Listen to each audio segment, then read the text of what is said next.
Bihar SSC का set number 11 कराया जाएगा, जो कि आगामी एग्जाम के लिए बहुत ही महत्वपूर्ण सेट है। इसमें सारे सेट जो हैं बहुत ही अच्छे दिए हुए हैं। तो दोस्तों आप लोग भी मेरे साथ बिना वीडियो को स्किप किए हुए इस सेट को बनाइए और अपना स्कोर जो है हमें कमेंट बॉक्स में ज़रूर बताइए।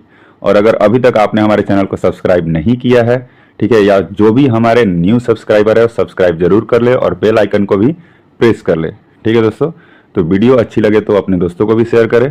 तो स्टार्ट करते हैं दोस्तों आज के पहले क्वेश्चन से। और आज का पहला क्वेश्चन है, किस वाद में उच्चतम न्यायालय ने यह व्यवस्था दी कि प्रस्तावना संविधान का एक भाग है? तो कौन सा वाद है दोस्तों? तो वो है केशवानंद भारतीवाद। कौन सा दोस्तों? केशवानंद भारतीवाद। और ये कब हुआ था? 1973 में। ठीक है, इस वाद में क्या कहा गया था कि प्रस्तावना संविधान का एक भाग है। ठीक है, इसी वाद के अंतर्गत सुप्रीम कोर्ट ने कहा कि संसद को अनुच्छेद 368 के तहत संविधान के किसी भाग में संशोधन का अधिकार है, लेकिन यह संशोधन मूल ढांचा के विरुद्ध नहीं होना चाहिए। ठीक है दोस्तों, आगे बढ़ते हैं। नेक्स्ट, निम्नलिखित में से कौन राज्यों के पुनर्गठन से संबंधित नहीं है? तो राज्यों के पुनर्गठन से कौन सा जो है आपका संबंधित नहीं है? तो वह है राज्य मन्नार समिति। ठीक है, राज्य मन्नार समिति जो है राज्यों के पुनर्गठन से संबंधित नहीं है। ठीक है दोस्तों, धर आयोग, जेबीपी समिति और फजल अली आयोग जो है राज्यों के पुनर्गठन से संबंधित है। और राजमन्नार समिति का संबंध जो है वो है केंद्र राज्य संबंध से। किससे? केंद्र राज्य संबंध से। नेक्स्ट दिया हुआ, भारतीय संविधान में किस आधार पर अल्पसंख्यकों का निर्धारण किया गया है? तो किस आधार पर किया गया है? तो ये भाषाई एवं धार्मिक आधार पर। कौन सा? भाषाई एवं धार्मिक आधार पर। ठीक है, भारतीय संविधान के अनुच्छेद 29 के तहत क्या किया गया था? वो है भाषाई एवं धार्मिक आधार पर अल्पसंख्यकों का निर्धारण किया गया है। ठीक है, अनुच्छेद 25 में किसी धर्म को मानने, आचरण एवं प्रचार करने की स्वतंत्रता की चर्चा की गई है। ठीक है दोस्तों, आगे बढ़ते हैं। नेक्स्ट दिया है, किस संविधान संशोधन के द्वारा संपत्ति के अधिकार को मूल अधिकार से हटाकर विधिक अधिकार बनाया गया? ठीक है, तो कौन था? वो था 44वां संविधान संशोधन। और ये कब हुआ था दोस्तों? ये हुआ था आपका 1978 में। ठीक है, इसी के तहत क्या किया गया था? संपत्ति के अधिकार को मूल अधिकार से हटाकर विधिक अधिकार बना दिया गया।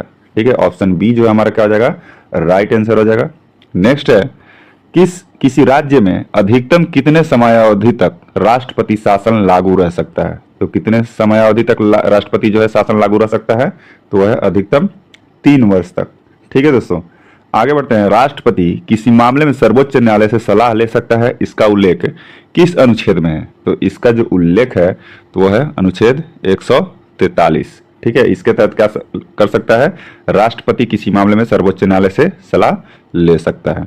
नेक्स्ट, किसी राज्य में पंचायतों के निर्वाचन की तिथि की घोषणा कौन करता है? तो ये कौन करता है? तो राज्य निर्वाचन आयोग।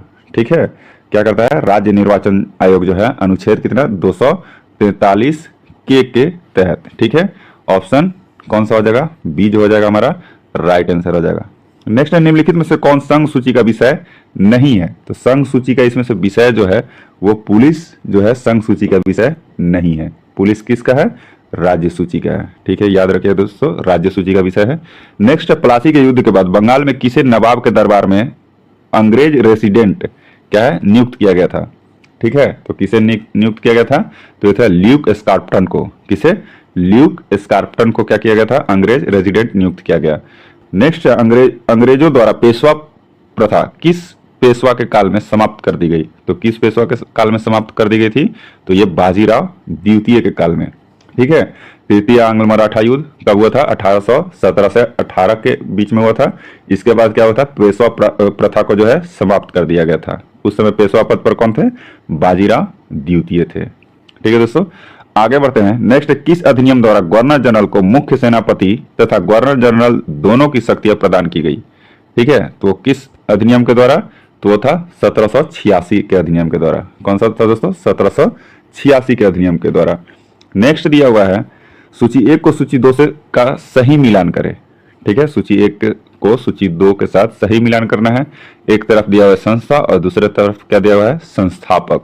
ठीक है, तो डिप्रेस्ड क्लास मिशन सोसाइटी क्या है? डिप्रेस्ड क्लास मिशन सोसाइटी के संस्थापक कौन थे? वो थे BR शिंदे। कौन थे? BR शिंदे। ठीक है, और स्थान क्या था? कहाँ था? वो था मुंबई में। कहाँ? मुंबई था। और ये हुआ कब था?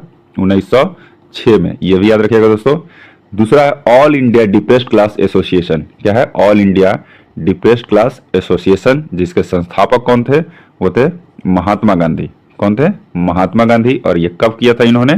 तो ये 1932 में किए थे। ठीक है, और कहाँ? ये भी मुंबई में ही हुआ था। The all India depressed class federation, इसका जो संस्थापक थे वो कौन थे?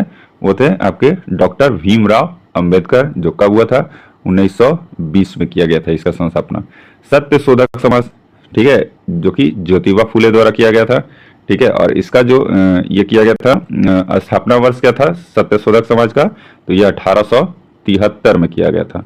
ठीक है, ये सब याद रखिएगा दोस्तों। हमारा आंसर का जगह ऑप्शन जो है आपका डी जो है ऑप्शन सही होगा। 2, 4, 1 और 3। नेक्स्ट दिया हुआ है भारतीय विश्वविद्यालय अधिनियम 1904 के अध्यक्ष निम्न में से कौन थे?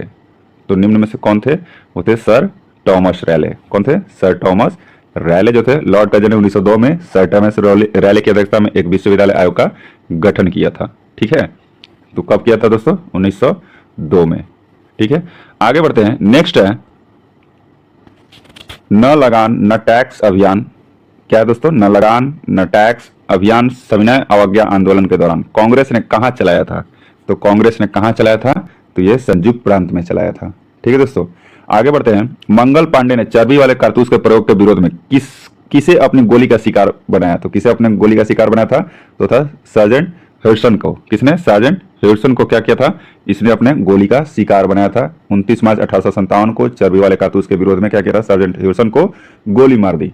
ठीक है, और मंगल पांडे जो थे 34वीं नेटिव इन्फेंट्री के जवान थे। कौन सा? 34वीं।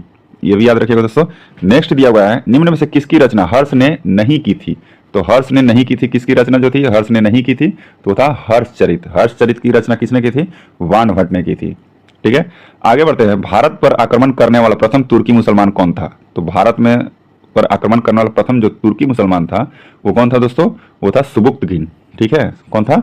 सुबुक्तगिन था, जिसने प्रथम बार आक्रमण किया था। तुर्की मुसलमान था जिसने प्रथम बार आक्रमण किया था। ठीक है, मोहम्मद गजनी सुबुक्तगिन का ही पुत्र था। किसका? सुबुक्तगिन का पुत्र था। ठीक है, ये भी याद रखिएगा। और भारत पर आक्रमण करने वाला प्रथम मुस्लिम जो था वो कौन था? मोहम्मद बिन कासिम, जो कि क्या था? ये अरबी था। ठीक है, ये भी याद रखिएगा दोस्तों। नेक्स्ट दिया हुआ है चचनामा अली अहमद द्वारा अरबी भाषा में लिखित एक प्रमुख ग्रंथ है जिसमें मुख्य रूप से वर्णन किया गया है। तो मुख्य रूप से किसका वर्णन किया गया है? अरबों द्वारा सिंध विजय का वर्णन किया गया। किसमें? चचनामा में। ऑप्शन क्या हो जाएगा? ऑप्शन डी जो है हमारा क्या हो जाएगा? राइट आंसर हो जाएगा। नेक्स्ट मजहरुल हक ने द मदरलैंड नामक अखबार का प्रकाशन किया। ठीक है, तो कब किया था? असहयोग आंदोलन के दौरान। कब? असहयोग आंदोलन के दौरान 30 सितंबर 1921 में असहयोग आंदोलन के दौरान मजहरुल हक ने सदाकत आश्रम से द मदरलैंड नामक अखबार का क्या किया गया था? प्रारंभ किया था। कब? 30 सितंबर, याद रखिएगा 30 सितंबर 1921 में। ठीक है दोस्तों, आगे बढ़ते हैं। सतवाहन वंश के किस शासक के सिक्कों पर जहाज का चित्र बना हुआ था? तो जहाज का चित्र किस शासक के सिक्कों पर बना हुआ था? तो वो था यज्ञश्री सतकर्णी के सिक्कों पर। ठीक है दोस्तों, आगे बढ़ते हैं। सूची 1 को सूची 2 को सुमिलित कीजिए और नीचे दिए गए कूट से सही उत्तर चुनिए। एक तरफ दिया हुआ खनन क्षेत्र और दूसरा दिया हुआ खनिज संपदा। ठीक है, तो कालाहांडी खनन क्षेत्र जो है वहां पे कौन सा खनिज संपदा प्राप्त होता है? तो है बॉक्साइड। ठीक है दोस्तों, जावर क्या है? जावर जो है वहां से कौन सा खनिज संपदा प्राप्त होता है? तो वो है जस्ता एवं सीसा। कोलार जो है सबको पता होगा दोस्तों, तो कोलार जो है सोना के लिए, जिसने केजीएफ देखा होगा याद होगा। मोशाबनी जो है वो तांबा खनिज के लिए प्रसिद्ध है। ठीक है, तो हमारा आंसर का जगह ऑप्शन सी जो है हमारा राइट आंसर हो जाएगा। नेक्स्ट दिया हुआ है निम्नलिखित में से कौन मानव भूगोल का जन्मदाता कहलाता है? तो मानव भूगोल का जन्मदाता किसे कहते हैं? तो वो है फ्रेडरिक रेटजेल को। किसे? फ्रेडरिक रेटजेल को कहते हैं मानव भूगोल का जन्मदाता। ठीक है, और भूगोल का जनक किसको कहते हैं? तो वो कहते हैं किसको दोस्तों? तो वो हिकेटियस को कहते हैं। इसके अकॉर्डिंग हमारा आंसर का जाएगा ऑप्शन डी। नेक्स्ट दिया हुआ है अधोलिखित सागरों में से किसमें तट रेखा नहीं है? तो किसमें तट रेखा नहीं है? तो सरगैसो सागर में तट रेखा नहीं है। नेक्स्ट किस चट्टान में जीवाश्म पाए जाते हैं? तो किस चट्टान में जो है जीवाश्म पाए जाते हैं? तो वो है औषाधी चट्टान। नेक्स्ट है काजीरंगा नेशनल पार्क स्थित है। तो काजीरंगा जो नेशनल पार्क है वो कहाँ है? वो है असम में है दोस्तों। ठीक है, काजीरंगा नेशनल पार्क जो है इस उद्यान में एक सिंह का गैंडा के लिए विशेष रूप से क्या है? प्रसिद्ध है। ठीक है, और इसका नाम जो है काजीरंगा राष्ट्रीय ऑर्किड पार्क है। ठीक है, जिसका स्थापना कब हुआ था 1985 में क्या हुआ था, इसे विश्व विरासत सूची में शामिल किया गया था। ठीक है, आगे बढ़ते हैं। निम्नलिखित में कौन सी नदी भूमध्य रेखा को 2 बार काटती है? तो भूमध्य रेखा को 2 बार काटती है कौन सी नदी? तो वो होती है, वो कौन सी है दोस्तों? वो है जायरे नदी। ठीक है, जायरे नदी जो है इसे कांगो नदी भी कहते हैं। जायरे नदी को क्या कहते हैं? कांगो नदी कहते हैं। यह अफ्रीका की एक प्रमुख नदी है। ठीक है दोस्तों, आगे बढ़ते कौन सी नदी कश्मीर घाटी में बहती है? तो कश्मीर घाटी में कौन सी नदी बहती है? तो इसमें से झेलम नदी जो है वो कश्मीर घाटी में आपकी बहती है। नेक्स्ट, कौन सी नहर प्रशांत और अटलांटिक महासागर को जोड़ती है? तो प्रशांत और अटलांटिक महासागर को जो जोड़ती है वो कौन सी नहर है? तो वो है पनामा नहर। ठीक है दोस्तों, पनामा नहर जो है प्रशांत और अटलांटिक महासागर को जोड़ती है। ठीक है, और इसका उद्घाटन कब हुआ था? 15 अगस्त 1914 ईस्वी को। आगे बढ़ते हैं। निम्नलिखित में कौन सी एक संस्था विदेशी वाणिज्यिक उधारी को नियमित करती है? कौन सी एक संस्था जो है विदेशी वाणिज्यिक उधारी को नियमित करती है? तो वो है भारतीय रिजर्व बैंक। ऑप्शन डी जो है क्या हमारा राइट आंसर है। नेक्स्ट, भारत में सेवा कर किसकी सिफारिशों से लागू हुआ? तो सेवा कर पूछ रहा है दोस्तों, किसकी सिफारिश से लागू हुआ था? तो वो कौन था? राजा जे चिलैया समिति। राजा जे चिलैया समिति के सिफारिश पर ये क्या हुआ था? लागू हुआ था भारत में सेवा कर। ठीक है दोस्तों, आगे बढ़ते हैं। विकास के मानवीय पक्ष पर निम्नलिखित में से किस एक ने सबसे पहले ध्यान केंद्रित किया? तो सबसे पहले किस एक ने ध्यान केंद्रित किया है? तो वो है संयुक्त राष्ट्र विकास कार्यक्रम। कौन सा दोस्तों? संयुक्त राष्ट्र विकास कार्यक्रम ने सर्वप्रथम ध्यान केंद्रित किया है। नेक्स्ट है, बंधुआ मजदूर उन्मूलन अधिनियम किस वर्ष में पारित किया गया? तो ये किस वर्ष में पारित किया गया था बंधुआ मजदूर उन्मूलन अधिनियम? तो ये था 1976 में। ठीक है दोस्तों, कब किया गया था? 1976 में। नेक्स्ट दिया हुआ निम्नलिखित में से कौन निर्धनता के लिए उत्तरदायी नहीं है? तो निर्धनता के लिए कौन सी उत्तरदायी नहीं है? तो वो है बढ़ती निवेश दर जो है निर्धनता के लिए उत्तरदायी नहीं है। नेक्स्ट, निम्नलिखित में से कौन सी एक सकल घरेलू उत्पाद यानी कि जीडीपी गणना की विधि नहीं है? तो जीडीपी गणना की विधि कौन सा नहीं है? वो है हाशमान लागत विधि। कौन सा है दोस्तों? हाशमान लागत विधि। हमारा ऑप्शन बी जो हो जाएगा राइट आंसर हो जाएगा। नेक्स्ट, नगद आरक्षित अनुपात को कम करने से अर्थव्यवस्था पर इसका निम्नलिखित प्रभाव पड़ेगा। ठीक है, तो क्या है हमारा ऑप्शन जो है वो पहले पढ़ते हैं। बैंक के पास अधिक तरलता लाभ होगा, जो कि क्या है? ये सही है। नेक्स्ट, अर्थव्यवस्था में निवेश क्या है? अर्थव्यवस्था में निवेश वृद्धि देखने को मिल सकती है, जो कि सही है। अर्थव्यवस्था में मुद्रा स्फूर्ति क्या हो सकती है? बढ़ सकती है, यह भी सही है। वास्तविक निवेश दर में गिरावट आ सकती है, जो कि क्या है दोस्तों? सही है। ठीक है, इस कूट का चयन कीजिए। तो इस कूट का चयन करना है दोस्तों, तो इसमें से कौन सा हमारा आंसर हो जाएगा? ऑप्शन सी जो हो जाएगा ये राइट आंसर हो जाएगा। ठीक है दोस्तों, आगे बढ़ते हैं। नेक्स्ट है, द बिहार हेराल्ड समाचार को किस वर्ष प्रकाशित किया गया था? तो द बिहार हेराल्ड जो समाचार पत्र है किस वर्ष प्रकाशित किया गया था? तो 1875 में। ठीक है, 1875 में क्या किया था? द बिहार हेराल्ड बिहार का प्रथम अंग्रेजी समाचार पत्र था। इसे गुरु प्रसाद सेन द्वारा प्रकाशित किया गया था। ठीक है, और इसे 1875 में प्रकाशित किया गया था। नेक्स्ट दिया हुआ है, भारत वन स्थिति रिपोर्ट 2021 के अनुसार क्या दिया हुआ? भारत वन स्थिति रिपोर्ट 2021 के अनुसार बिहार में 1% कितना है? तो बिहार में जो 1% है वो है आपका 7.84%, यानी कि ऑप्शन बी जो है हमारा राइट आंसर है। नेक्स्ट है, शराब पर स्वास्थ्य चेतावनी लागू करने वाला पहला देश कौन सा है? तो वो है आयरलैंड। ऑप्शन डी जो है वो राइट आंसर है। नेक्स्ट है, हाल ही के दिनों में चर्चा में रहा hallmark unique identification HUID number में कुल कितने अंक है? तो कुल कितने अंक होते हैं? तो है ऑप्शन बी, यानी कि 6 अंक है। प्रतिवर्ष विश्व सतत परिवहन दिवस कब मनाया जाता है? तो प्रतिवर्ष जो है विश्व सतत परिवहन दिवस जो है वो 26 नवंबर को मनाया जाता है। ऑप्शन बी क्या हो जाएगा हमारा? राइट आंसर हो जाएगा। कौन सा हो जाएगा दोस्तों? ऑप्शन बी जो हमारा राइट आंसर हो जाएगा। नेक्स्ट है, अंतरराष्ट्रीय बौद्धिक संपदा विकास सूचकांक 2023 में भारत का स्थान क्या है? तो इसमें भारत का जो स्थान है वो है 42वां। कौन सा दोस्तों? वो है आपका 42वां स्थान है भारत का। नेक्स्ट है, shaping a future of rights क्या है? Shaping a future of rights विषय के साथ कौन सा दिवस 2023 में मनाया गया? तो कौन सा दिवस जो है 2023 में मनाया गया? तो है विश्व प्रेस स्वतंत्रता दिवस। ठीक है, जो प्रतिवर्ष 3 मई को क्या किया जाता है? मनाया जाता है विश्व प्रेस स्वतंत्रता दिवस। ठीक है दोस्तों, और विश्व जो है आपका अंतर्राष्ट्रीय चाय दिवस जो है ये कब मनाया जाता है? तो ये 21 मई को। कब? 21 मई को। ठीक है दोस्तों, और विश्व रेड क्रॉस जो दिया हुआ है विश्व रेड क्रॉस दिवस जो कब मनाया जाता है? 8 मई को। विश्व कैंसर दिवस मनाया जाता है 4 फरवरी को। अंतर्राष्ट्रीय चाय दिवस 21 मई को। और विश्व रक्तदान जो दिवस है वो कब मनाया जाता है दोस्तों? 14 जून को मनाया जाता है। ठीक है, याद रखिएगा नेक्स्ट ऑपरेशन मेघ चक्र, क्या कह रहा है? ऑपरेशन मेघ चक्र निम्नलिखित में से किसके द्वारा चलाया गया? तो ऑपरेशन मेघ चक्र जो है वो सीबीआई के द्वारा चलाया गया है। बाल यौन शोषण से जुड़ी सामग्री को ऑनलाइन प्रसारित करने वाले के खिलाफ क्या होता है? इसमें कार्रवाई करने के उद्देश्य से सीबीआई द्वारा ऑपरेशन मेघ चक्र चलाया गया।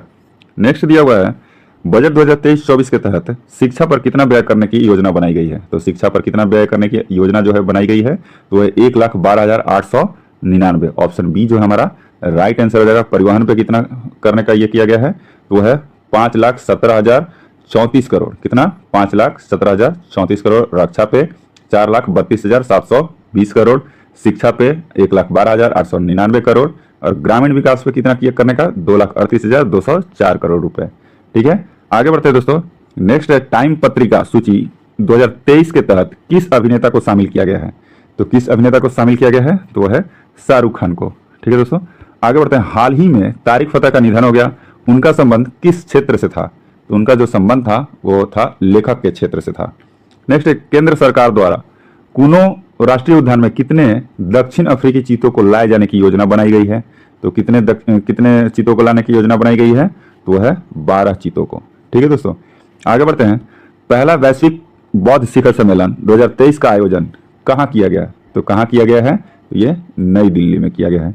नेक्स्ट है प्रसिद्ध पुस्तक कथकली डांस थिएटर, पुस्तक के लेखक कौन है? तो पुस्तक के लेखक कौन है? तो वह है के गोपाल कृष्णन है। कौन है दोस्तों? के गोपाल कृष्णन। नेक्स्ट मंगलयान 2 किस वर्ष तक प्रक्षेपित करने का लक्ष्य रखा गया है? तो किस वर्ष तक प्रक्षेपित करने का लक्ष्य रखा गया है? तो ये 2024 तक प्रक्षेपित करने का लक्ष्य रखा गया है।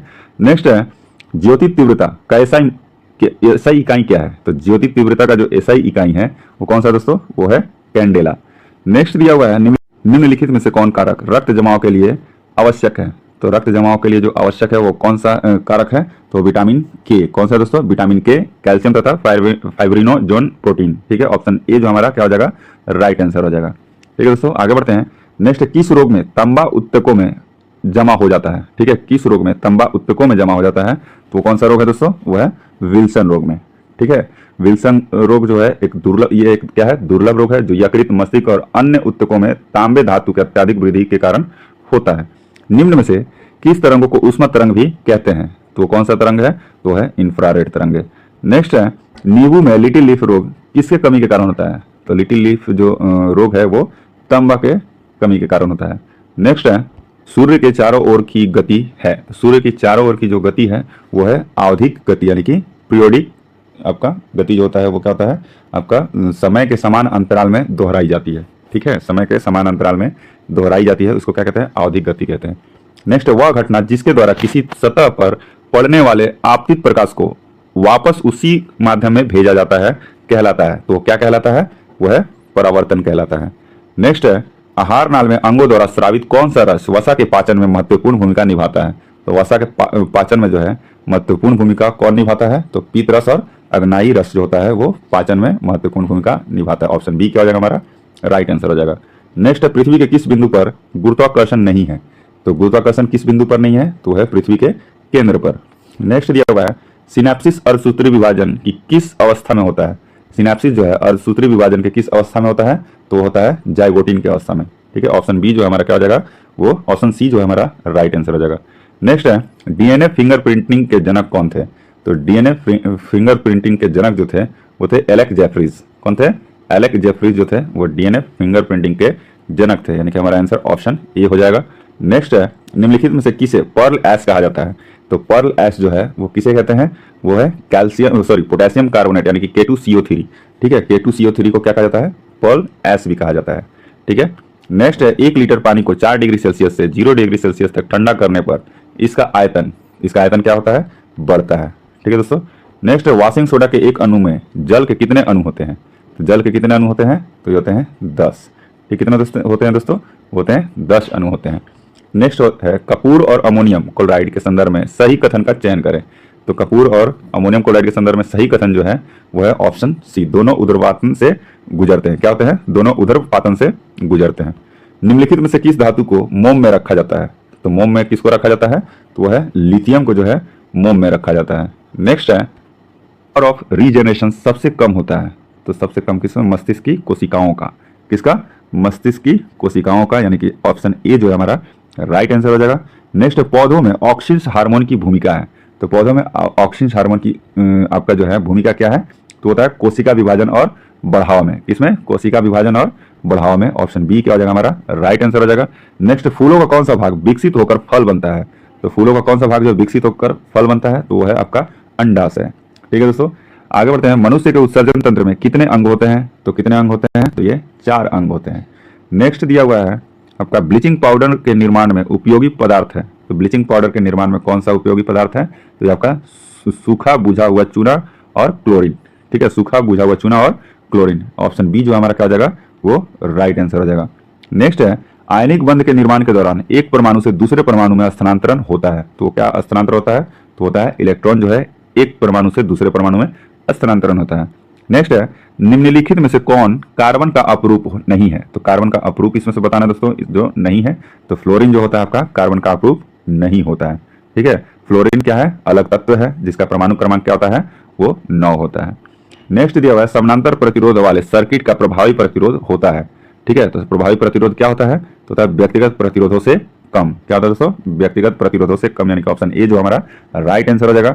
आज का लास्ट क्वेश्चन है दोस्तों, कार्य को किस सूत्र द्वारा व्यक्त किया जाता है? तो कार्य को किस सूत्र द्वारा व्यक्त किया जाता है? तो सबको पता होगा दोस्तों, कार्य इक्वल टू बल इंटू विस्थापन। क्या होता है? कार्य इक्वल टू बल इंटू विस्थापन, यानी कि ऑप्शन ए जो है हमारा क्या हो जाएगा? आपका राइट आंसर हो जाएगा। ठीक है, आज का सेशन यही समाप्त होता है। अगर वीडियो अच्छी लगे तो लाइक एंड सब्सक्राइब जरूर कीजिएगा और अपने दोस्तों को भी दोस्तों शेयर जरूर कीजिएगा। जय हिंद।